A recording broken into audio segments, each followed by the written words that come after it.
call this September 22nd, 2025 meeting of the Newberry County Board of Trustees to order. We have a quorum present and with all members present except Mr. Gray, and he's detained for just a few minutes. He will be joining us, he said, in about 15 minutes. All right. Dr. Anderson, do we have any amendments to our agenda? Okay, do I have a motion to approve the agenda? So moved. Do I have a second? Second. All those in favor? Aye. All right, do I have a motion to move into executive session to discuss personnel resignations, hirings and separations, and the exit survey results? So moved. Second. All those in favor? Aye. Okay, we'll be right back.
return to open session. Mr. Gray, would you lead us in an invocation, please? Please join me. Father, Lord, we thank you so much for this day and this time that we come together to talk about how to better the lives of the children that we serve, how to better the lives of the people in our community. Please offer special blessings on those who do it every day and who are in the classroom and in the schools. Please bless this board that as we go in our discussions tonight, we can be mindful of other opinions, that we can be open to other suggestions, and that in the end, what we see is the vision of a Newberry County that we all as a group would like to see. In Christ's name we pray. Amen. Amen. Please join me for the Pledge of Allegiance.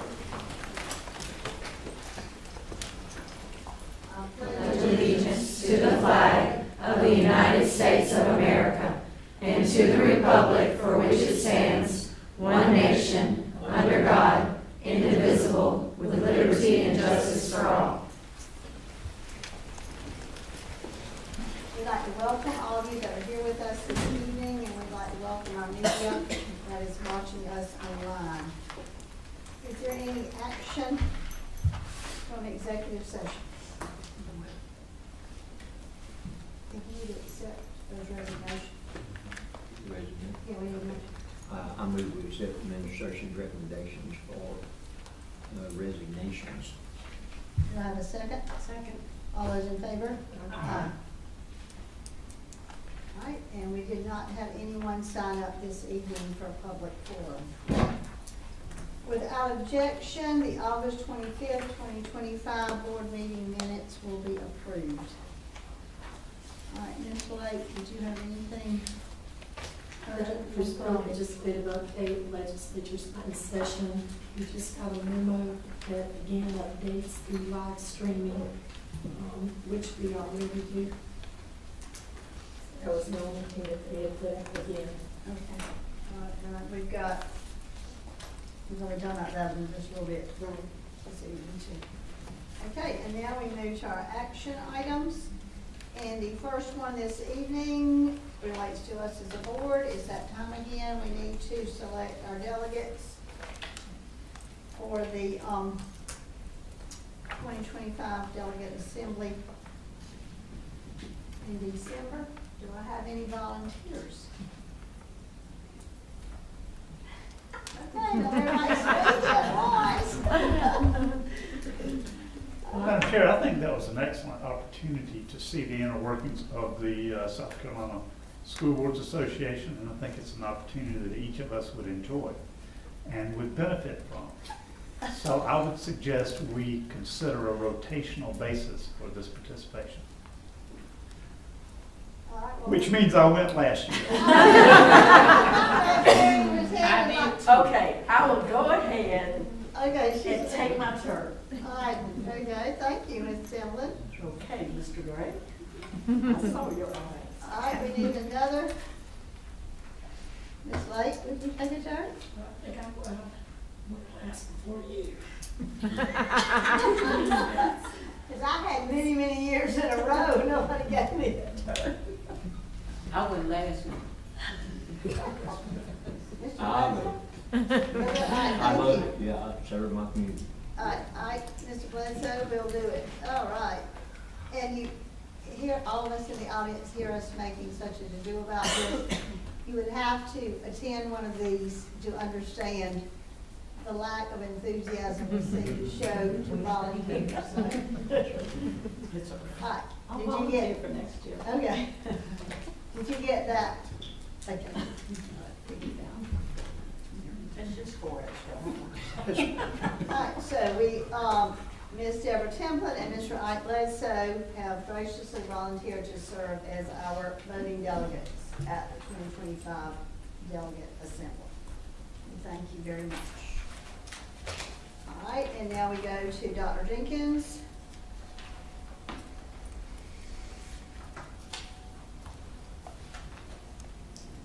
Good evening, Board Chairwoman, board members, and Dr. Anderson.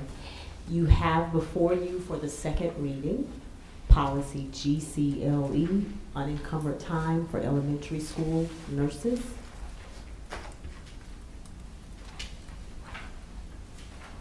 Do we have a motion? I so move, Madam Chair, to accept GCLE for second reading. All right, Ms. Sutherland, is that a second? Yes. All right, all those in favor of accepting policy GCLE for second reading? Aye. Thank you. All right, Dr. Carey. Good evening, Madam Chair, members of the board, and Dr. Anderson. It is our annual practice to bring our local board-approved courses before you for approval. And you will find a list of those in your packet. And Dr. Carey, for those that don't know, these are elective courses? Yes, ma'am. Yes, they are electives, and anything that is not in the state course code manual, if we want to offer credit for it, we need to have a local board-approved number for that. And it's quite a list here. I'm assuming that we don't necessarily offer all these. Correct, correct. I would say about half of those are being used this year, but it's good to have in case schools need electives. We do include them in the program of studies, so if there's enough student interest, then they do end up becoming scheduled for the following year.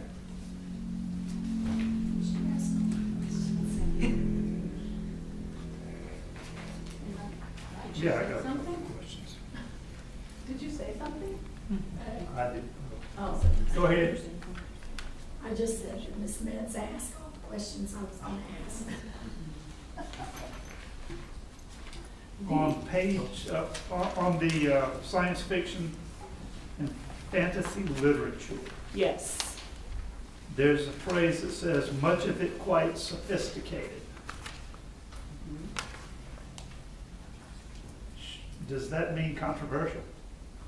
And I think it just means complicated and just because I would say when I read some science fiction, I have to really process it to understand with all the different names and things of that nature. That is not one that is being offered this year. And quite honestly, Mr. Gray, I'm not sure that one ever got in. The process for these courses getting on here, the principal will reach out to the director of secondary education if they have a teacher who's interested, and I'll tell you a brief vignette from when I was a principal. We had a teacher who was very knowledgeable about the Holocaust and had done some study abroad, and so 20 plus years ago he came to me as the principal and said, I think our kids could really benefit from this course. Can we add it to our social studies offerings as an elective? And so at that time I had him write up a description. We brought it to Dr. Suggs, who was the director of secondary education at the time, and it was approved and it was available to be used that following school year and beyond. So that is how a course gets on this list. Yes, I had some questions with how, you know, because I've had parents and say even like the old timey home ec, I don't know, but like with life skills for when they go to college, that you don't wash white clothes without and you don't have to cook without blowing up the kitchen. Just little things. So that was my question. Of course, I'm a big ag in the classroom person. I know you do have that up here at Newberry with that, but it was just little things like that. Didn't know the process of getting them on the Right. list. Check writing, balancing checkbooks, can't spend more than you make. Life skills is what it's called. So, that's all. I have communicated with you during the day today just to get some clarification on some of them. And at my last communication, I didn't read the last thing that you sent to me. It looks like there's something here. But there would be some sort of syllabus for these classes? Yes, each high school course that we provide has to have a syllabus with it, and that is provided to the students and the parents the first few days of school. Okay, so I'd be interested in looking at some of that, but otherwise I think, thank you for all the answers that you gave me today. All right. Well, do we have a motion to approve the local board approved courses? So moved. Second. All right, all those in favor? Aye. Thank you. Thank you. So who's second? Aye. Aye. Mr. Glass. Dr. Anderson was asking. No, taking, okay. All right, operations, Mr. Ross.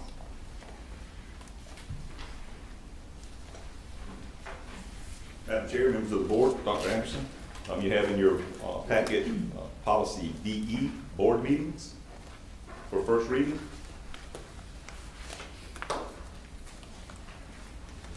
And you also have DEA, which is the live streaming of board meetings, which is a new policy.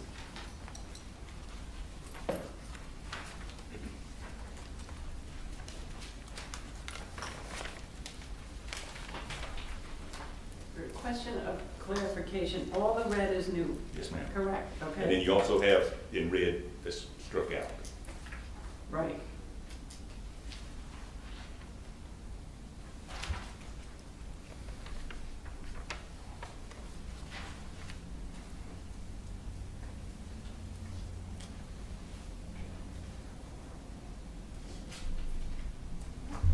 Mr. Grubb? Yeah, on BE, board meetings, the last bullet on the page,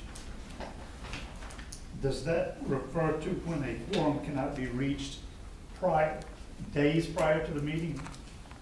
Or also when we get here, night of the meeting, and it's 6:05 and Mr. Gray has a flat tire and can't get to the meeting? So does that include both situations? It would, because you cannot legally have a meeting if we do not have a quorum. Usually we would know, I only remember one time, and Mr. Ham was chairman, and I remember him calling me that afternoon, are you gonna be able to be there? Because we had a sick board member, we had one out of town, and it was like, oh my gosh, we don't have any to spare. Because we were down to 5, and he was calling all 5 of us to make sure, or the other 4 of us, because he knew he was gonna make sure we weren't gonna get into this. If you're gonna have to cancel for lack of a quorum, you would certainly like to let everyone know before they made the trip here. Under the work sessions area, topics for discussion, the last sentence, topics for discussion will be announced publicly. Ms. Rhodes, is that via email or announced out on the board, or? It will be announced similar to how you The announced same way for we a do school this, board okay. meeting. Yes, ma'am. On the back, on the second page there, it says broadcast, well, that's broadcasting of the meetings. But And Mr. Rawls, I assume that the live streaming is in line with the legislation that just passed? yes, sir. Do we record these meetings separately from the live stream, or is that what, is the live stream what goes into the? We record audio of the meeting, and then the live stream is a video, audio recording. So if the live stream goes down, we'll still have audio recording? Correct. I was just looking at that paragraph, this paragraph right here. It almost sounds like that's something that came out of a requirement for us. Wasn't sure that the way it's worded, it's a policy type paragraph. This is the model code from the School Board Association. In the event that a district has limited or no broadband access. So I guess then they are talking about our broadband access goes down. If it was to go down, but there's areas in our state that have very low broadband, so they're having to upgrade in order to make this regulation, fully implemented. It may request, the district may request a 12-month extension to comply with the live stream requirements. Correct.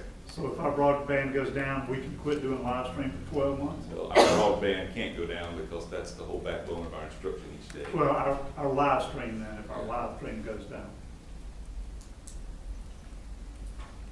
Now, that's just broadband access.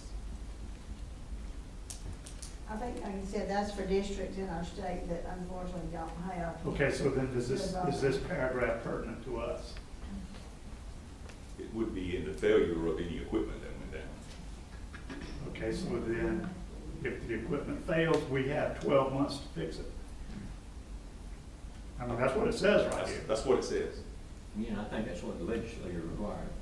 neighborhood. You can't just let it break down and say, oh, throw in the towel and that's the end of it. You've got to come back into compliance. My question would be on the special accommodations. Do we need to, are words underneath on the? There are ADA requirements, yeah, font size, color. Okay, and as far as ADA, hearing, people hearing, with hearing loss, do we provide something like that? We do not. We Okay. have closed captioning turned on as a part of the YouTube stream. It's, Not so good. yeah, it's, almost inadequate, but we are exploring some other options, that would include a higher grade of closed captioning for our viewing audience.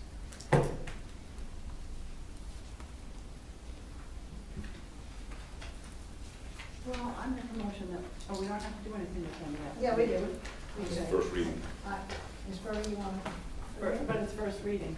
Right, you're So still an I make action a motion we item. accept this as, both of them as first reading, policy BE and policy BEA. Do I have a second? Second. All those in favor? Thank you. Aye. Mr. Haven?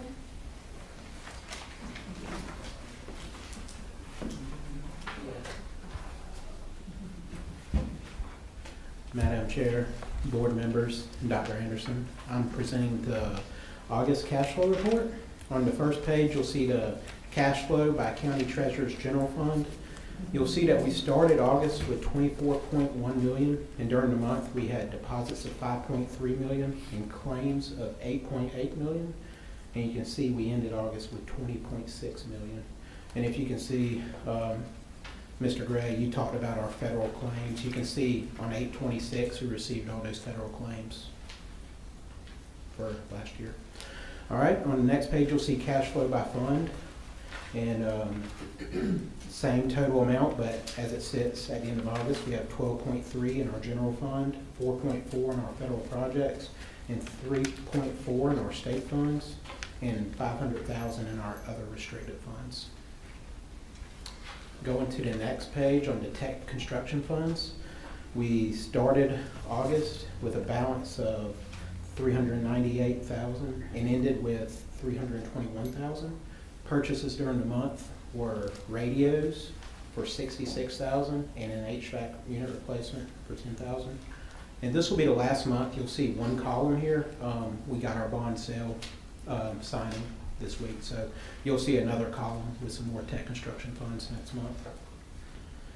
All right, and on our budget report by function, you'll see that we got revenues of 3.49 million in August.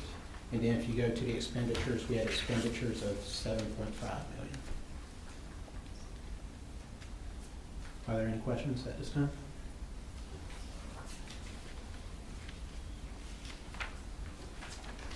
I know, Mr. Hagan, we've had discussions all along about reassessment and what's going to take place there.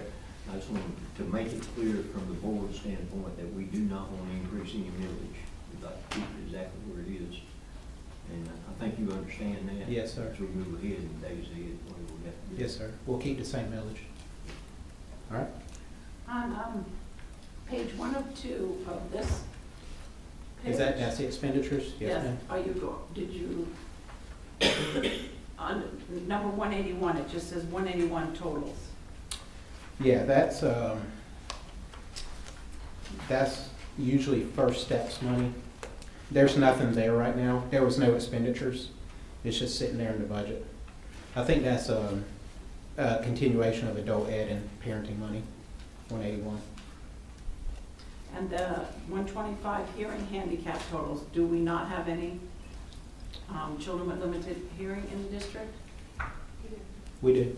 We do, okay, we just haven't expended. Yeah, and it could be that money, sometimes some of that money gets put towards our Medicaid fund, so we could have expenditures there, but that's not part of our general fund budget.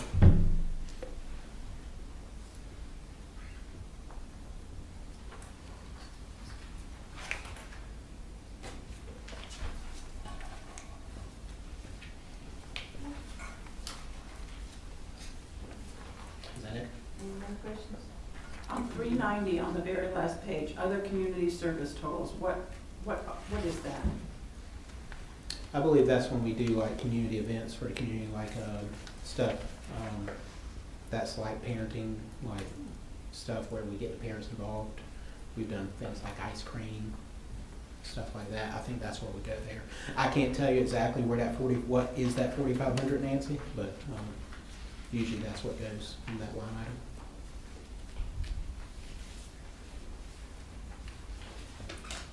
Thank you. Yep. Thank you.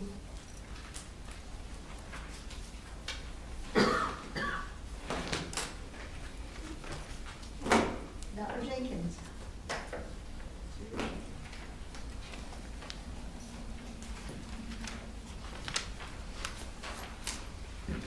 All right, you have before you the hiring profile, and you will note that that profile, the first column there is 25, 26 for this year, and then the respective two columns are the previous 2 years.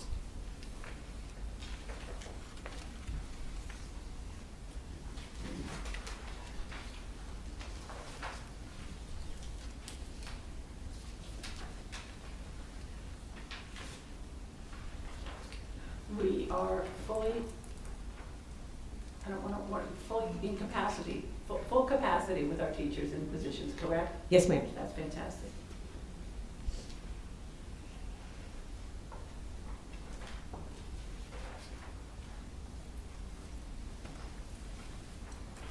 Yeah, that's really fantastic.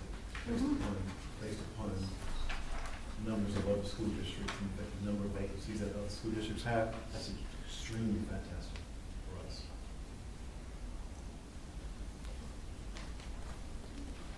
Anybody have any questions?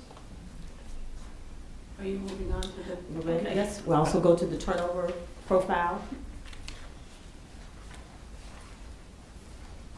And you'll notice that data is for the 2024-2025 school year, which was last year, and then the preceding 2 years prior to that.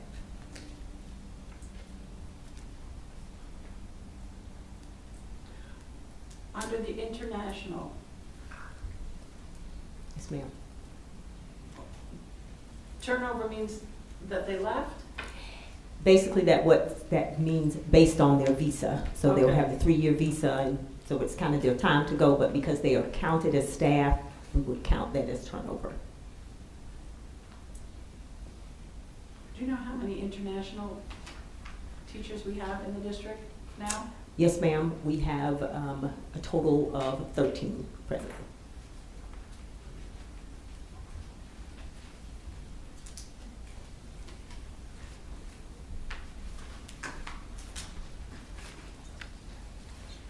I like the, well, not even gradual, but the decline of losing, of teachers being lost to other districts over the last couple of years. Yes, sir.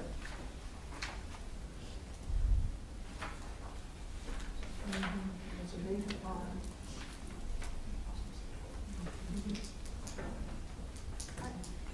Anybody else? Are there any other questions? Okay. Good, thank you. Thank you.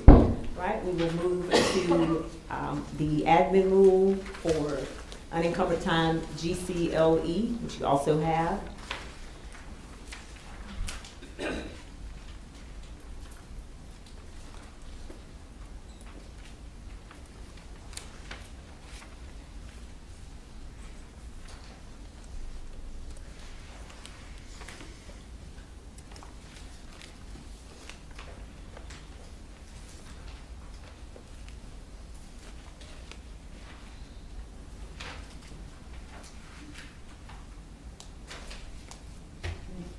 That's good. Anybody has questions, so you're good. All right, thank you. All right, thank you. And Mr. Rawls. Yeah. Madam Chair, members of the board, Dr. Anderson. In your packet, you'll find a report on work orders for the month of August. New request were 134, completed 671 with an average daily age of 6 days.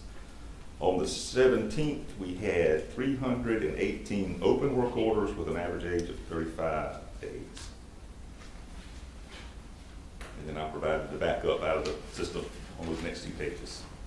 That's the last page of the report. As you'll see, that report's 125 pages long for completed work orders. So that last page shows that total in the bottom left corner. And the same on the other one for total new work orders. That's only a 27-page report, but you'll see on that left column there, 134 is the number. I want to make sure I understand, Mr. Rawls, those total open of 318, average age of 35 days. Yes, Are those ma'am. things that you just have no control over? Those are things that could be waiting on a replacement for an HVAC unit. Okay. That's taking some time.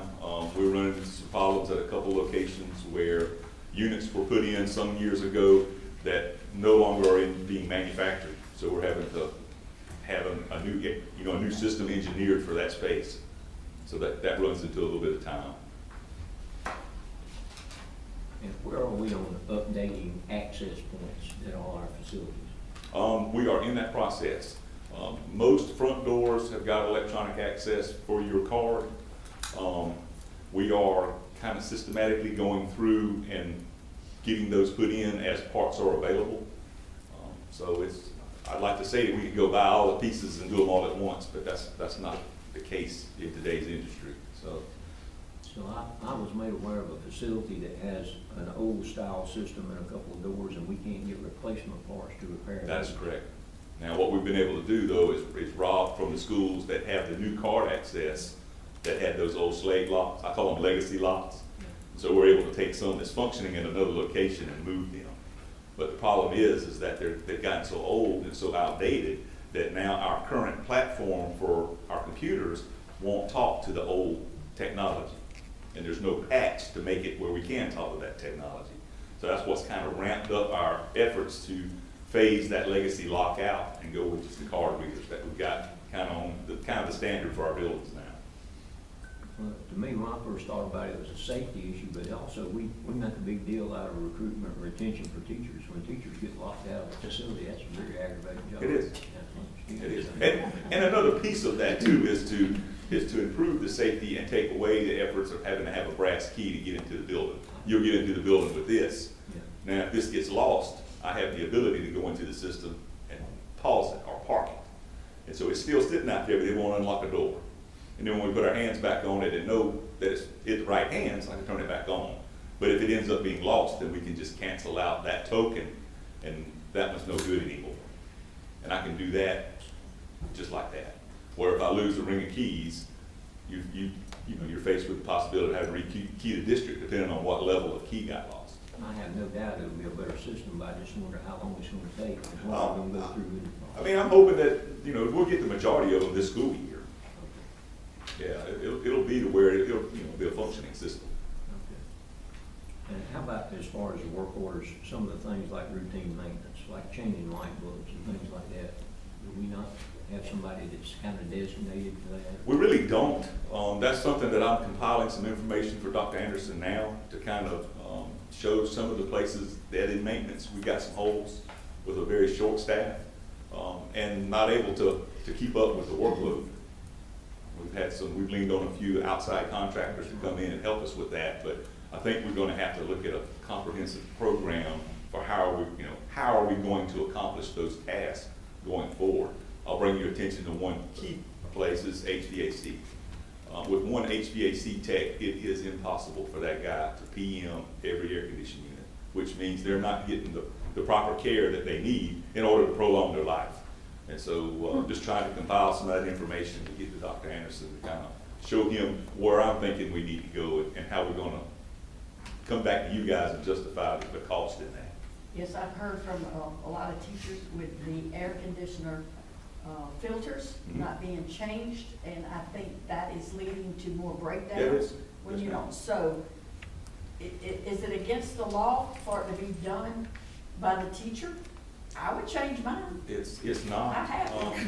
And I'm not saying who gave me the filter, but I've done it. we've actually instituted some overtime to get staff into the buildings to get caught back up with filters. I'm just But again, saying. with one HVAC guy, I'm having to use the carpenter and electrician, and a painter to accomplish that task. I just want them changed so that the No, children most have a certainly. clean environment and the teachers too. Yeah, That's most- all. And I don't mean to insinuate that one is more important than another, but we could have some low-level workers that could take care of some of those They things, do. like changing light bulbs and changing filters. And we don't do that. We used to have one person pretty well designated in each school. Yes, sir. So we would consider that maybe, it would be a retired handyman or something that used to go around, keep the lights on anyway. Right. Right. And is it, the light bulbs are not housed within each school, and the filters are not housed within each school, they're housed externally? Well, filters are brought in on a monthly rotation depending on what facility is up for filters to be changed. We don't have the warehouse space to store a year's worth of filters, so we bring them in 1 month at a time. But they're off-site, so if somebody needed to change their filter, they couldn't. If somebody has a light bulb out, it's gotta go through all this work order stuff. Well, you can't go into the light fixture without proper training. We can't have anybody out there doing that and get electrocuted. Maybe Ms. Temple volunteering to change filters. I have changed light bulbs too. When that was in the old Yes, school, yes, yes. it was in the old. I wasn't gonna say, because I already got the steak out of once with that. I'm a real person, okay, a real teacher, and I want my children to have it. And our teachers, okay? I'm sorry, Mr. Rawls, I am not gonna volunteer to change the light bulb. That's right. They came in during my planning period to replace one I needed very badly. And he was a trained technician, and while he was trying to get it out, the thing exploded. Yes. Literally Well- black all over me. Thank goodness I was looking down, grading the paper, and it didn't Right. get in my eye, but, yeah. The other side of that is there's a bunch of working pieces to make that light fire, and it could be a transformer that's out that's causing the light to not work. So a new light bulb may not even fix the problem. So that's where you need to have a trained professional to come in and do that. That's okay, I got lizards out of lights too. Do you need, to fill out a, custodial request to have toilet paper in the bathrooms? You should not. So that's, okay, I'm getting a report of toilet paper being not supplied at, Mid-Carolina High School, just an FYI. I have not gotten that report, so are you quite certain? Well, we'll look into that. I'll reach out and make sure that they've done. I'm a quite report. certain I heard it. Yeah, but I'm quite certain it's true. I just didn't know whether that came under that or the next piece that you're going to they both work discuss. together. So they both work together through work order system. What you'll find is part B to this report is your HES report card for August. Everything's holding pretty good at B with the exception of classrooms being clean. And I won't say that it happens from time to time that supplies will be overlooked in the routine of doing that. That's one of the things that we're looking at with the new custodial provider is some additional evening supervision for those crews. Another set of eyes, making sure that we've taken care of the items that we need taken care of. Just to draw your attention to, we had gotten into the habit of not adding into your numbers the district office Newberry Alternative School. Correct. It changes the numbers quite a bit. Several go down to Cs. I mean, we've got 53% of our classrooms are Cs, and we're in the second month of school. And we've experienced quite a few, employment issues. We started the school year off strong with a full batch of custodians, and within week 2, we probably had lost 8 or 9. And we're having to get back into the hiring, process. to That's get what I those places wondered. filled. Is that something you do, or the district does, or with the new company that we're moving toward? The Do new they company. hire? They do all their hiring, same as this one we They have do all, currently. Yes, okay. ma'am. Yes, ma'am.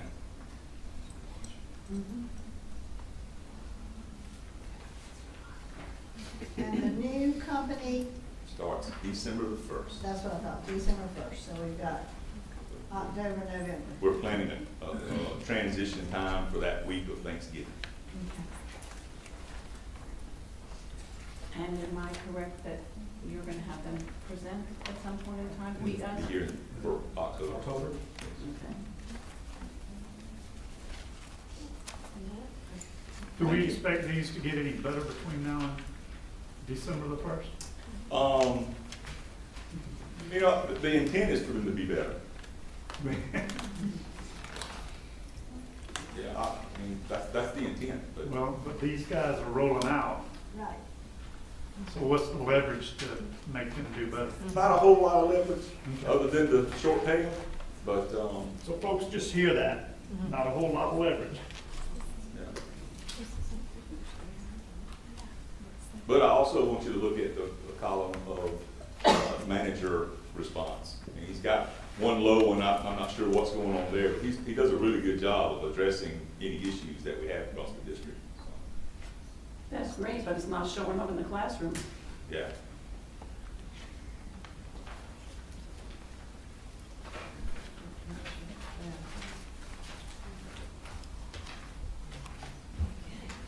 Thank you. Thank you, Mr. Law. All right, Mr. Earl.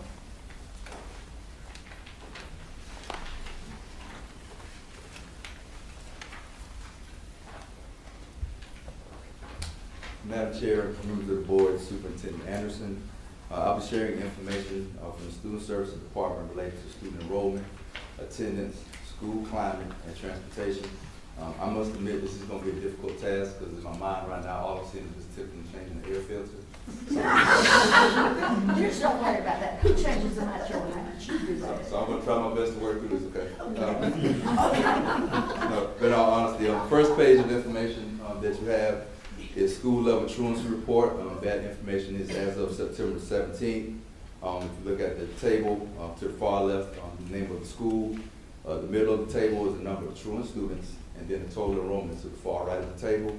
If you look at the very bottom where it says SDNC total, we have a total of 65 students as of September 17th that were categorized as being truant, and our total enrollment for students K through 12 was 5,384.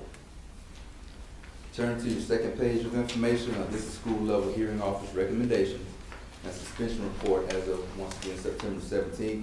Once again, school names to the far left. In the middle, there's the number of students recommended to the hearing office for each school. Then on the far right is the number of incidents resulting in out-of-school suspension. Once again, at the very bottom of the table, you'll see what SDNC total is.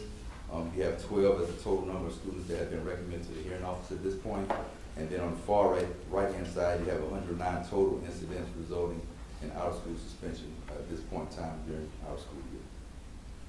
On your third page, this is hearing office recommendations for the month of September, as of September 17th. For each month, obviously the month of September is not all the way done, but we do have 4 for the month of August, 8 for September, and then that is a total of 12 for our school district at this point. Last page of information that you have is K through 12 students enrolled at NAS, or the Even School Program, as of September 17th. 2 columns in the chart, name of the school on the far left. On the far right-hand side is the number of students that are enrolled from each school. And once again, at the bottom of the table, the right-hand side, there's a total of 25 currently enrolled. All these students are currently enrolled in Newberry Alternative School. We do not have currently any elementary school in our Eden School program. My last update as it relates to transportation, there's not a document in your packet representing this information, but I just wanted to share, we do have My Ride, which is a K-12 app that shows the bus stops in terms of when the bus arrives at each stop. It gives an estimated time of arrival. The students need a 10-digit code from the state ID to sign up for this. It is underneath the transportation link on our school district's website, is where parents can go and sign up for that. So I'm just putting a plug in to encourage parents to be sure if you can go to the website and log your student in if they ride the bus in the morning or afternoon, so that you can get an ETA in terms of if the bus is running a little late or anything along lines of that. It is tagged with the bus, so it's not for every individual student. So just know that if the bus stops at a railroad crossing, train stops, and it's a 10-minute delay, that will be reflected on the app. So we're going to encourage parents to make sure to sign up for that. At our next leadership team meeting, we'll be discussing that as well with principals to ensure that they're doing the push for parents to do that. Is that up and running now? Yes, it is. Do you know how many people, are you able to tell how many people have Yes, signed up for it? we can look and see how many people have gone. I don't have the information from me, but we can look and see. It's up here, you just can't focus? Yeah, the airfield. I can provide that information. Yes, please. Are there any questions in terms of the information I've presented so far? Mr. Earl, at our last meeting, the day 5 enrollment was 5,518 students. And so tonight we have 5,384 students. So that's a pretty big drop. Is there any knowledge of what caused such a drop? Let me look at that. That may have had pre-K students involved with that, because we have roughly right at 300 or so pre-K students, so that would be roughly kind of that difference. But I can check that. All right, thank you. And last thing I just wanted to mention, moving forward, when I present the data for our school in these different areas, I will be putting up last year's, so if you look at the bar graph compared to this year. I did not start that this month because we did not have everything for the month of September. So moving forward, the data will be on bar graph. Thank you. Thank you. Thank you, Mr. Oak.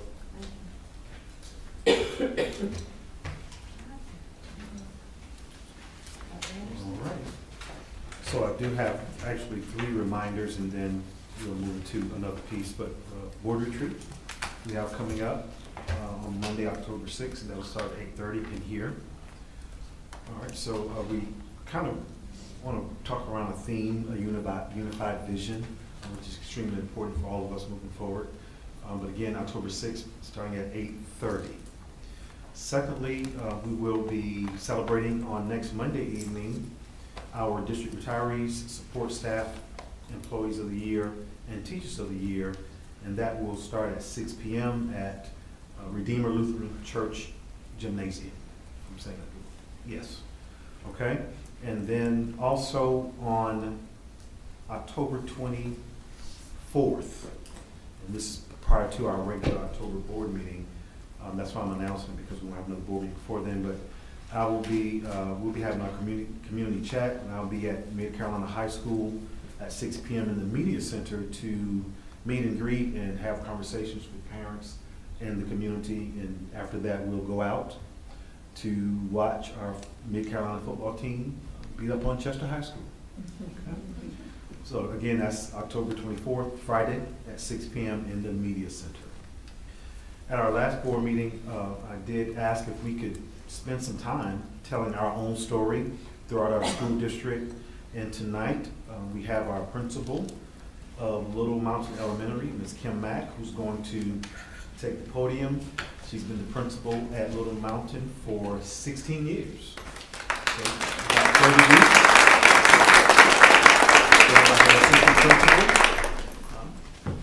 Ms. Mack.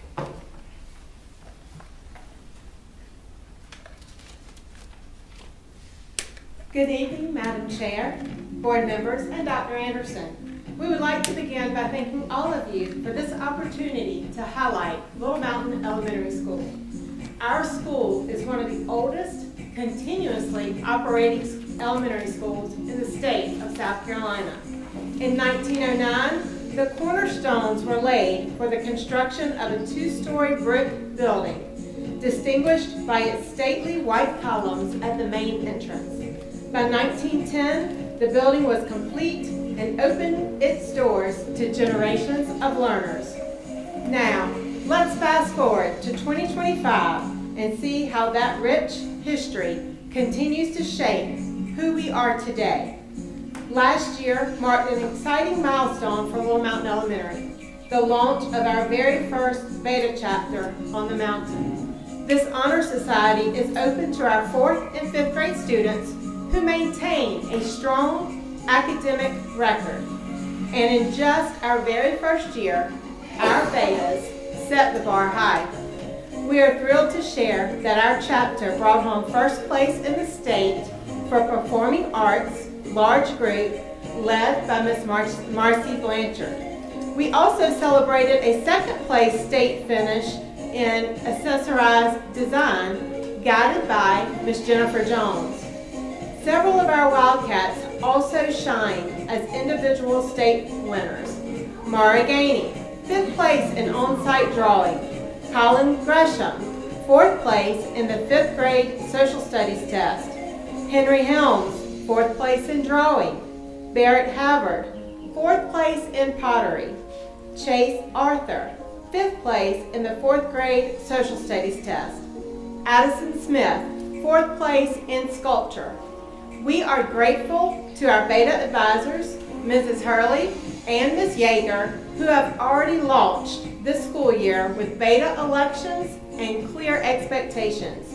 With this strong start, we are confident that our Betas will once again make us proud at convention this year. At Little Mountain, we thrive on nurturing the whole child and provide multiple opportunities for our students. Now to talk about just a few. Over the past several years, the LME archery team, coached by Ms. Sarah Eaves, has placed at the state tournament and even attended nationals in Kentucky. Last year, the team earned 2nd place in both bullseye and 3D events at the state tournament. Individually, Ella Call placed 1st in the female division of the 3D, earning a new bow and scholarship from the Hampton Wildlife Fund.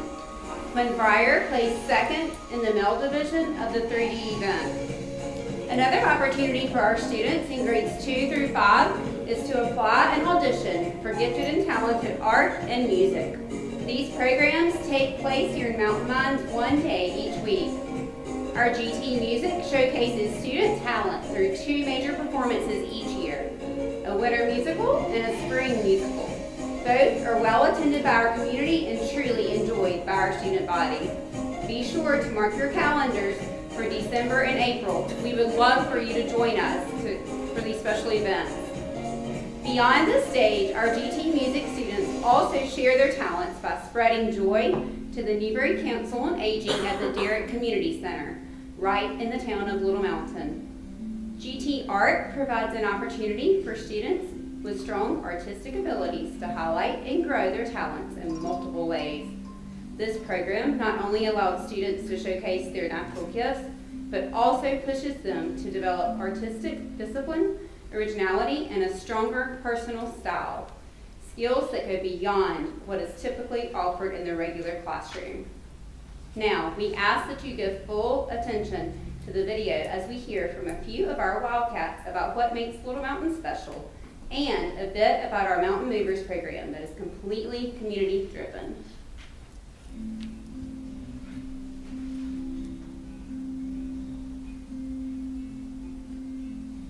I love that we go outside and run. I love all the activities, teachers, and I love when I get to talk to some of the teachers in the principal, and I like that every morning I have a good breakfast at school. My favorite part is my teacher being so nice and teaching us everything. I love how we play PE and on subjects. I love Little Mountain because of all my friends and teachers having fun and learning. The thing I love about Little Mountain is because I get to hang out with my friends and play super cool games, and I love to play with educational books, and I also like to read a lot. Hi, I'm Shelley Wilson, and I'm your 2 sisters, Logan and Leah.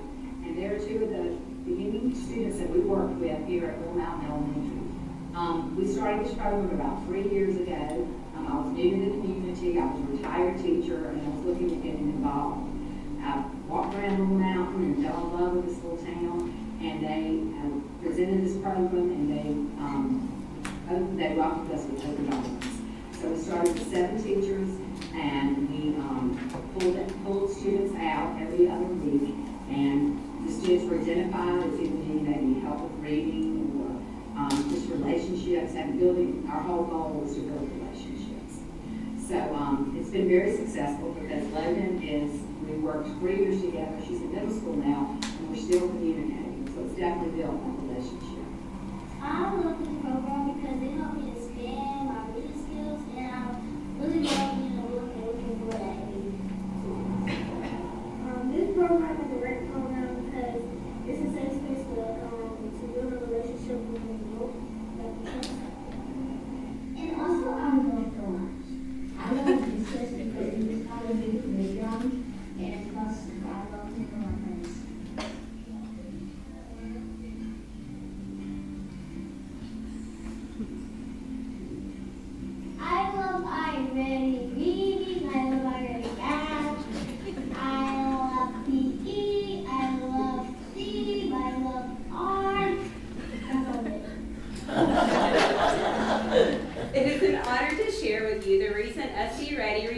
for Little Mountain Elementary. This data highlights the hard work of our students, staff, and families, and it is truly something to celebrate. In English Language Arts, our Wildcats surpassed both the district and the state in the percentage of students scoring meets and exceeds. This reflects the impact of high-quality instruction, engaging literacy practices, and the commitment of our teachers to building strong readers and writers. In mathematics, once again, Little Mountain students outperformed district and state averages. This success is a direct result of our focus on problem solving, critical thinking, and providing rigorous, standards-based instruction. And in science, our results also surpass both district and state levels. This demonstrates how well our students are applying inquiry skills, hands-on learning, and a love for the discovery to master complex concepts. Across all 3 subject areas, ELA, math, and science, Little Mountain Elementary continues to shine. These results affirm the culture of high expectations we've established, the dedication of our staff, and the perseverance of our students. We are incredibly proud of the growth and achievement happening on the mountain. Our current Teacher of the Year, Cassandra Shockley, states the following: "My classroom is my happy place. I can wholeheartedly say there is nowhere else I would rather spend my time. I believe a teacher can shape a student's educational experience, and every child deserves a teacher who genuinely wants to be there with them. I hold my students to high standards and am tough on them, but that toughness is balanced by a lot of love. I make sure my students know how much they mean to me, and I strive to make every learning moment engaging and meaningful." Not only does Cassandra speak for herself, but if you looked into every classroom at LME, you would find a teacher with the same passion. We believe in nurturing the whole child, helping every student grow as a learner and a leader. 3 themes have guided our journey in the last 3 years. In year 1, home on the mountain, where the heart is, we build a foundation of belonging, creating a safe and caring school family. In year 2, home on the mountain, where we conquer the climb. We focused on perseverance, challenging students to rise to high expectations through rigorous academics and real-world experiences. And this year, in year 3, home on the mountain, where we color the world with kindness, we are inspiring students to extend their learning beyond themselves, building character, leadership, and compassion. Every day, our teachers and staff create a place where students are engaged, encouraged, and celebrated. Our Wildcats develop a love for reading, a passion for learning, and the eagerness to become lifelong learners. At Little Mountain, we are more than a school. We are a home on the mountain. Would all of you that call the mountain home please stand up at this time to be recognized for your commitment to education.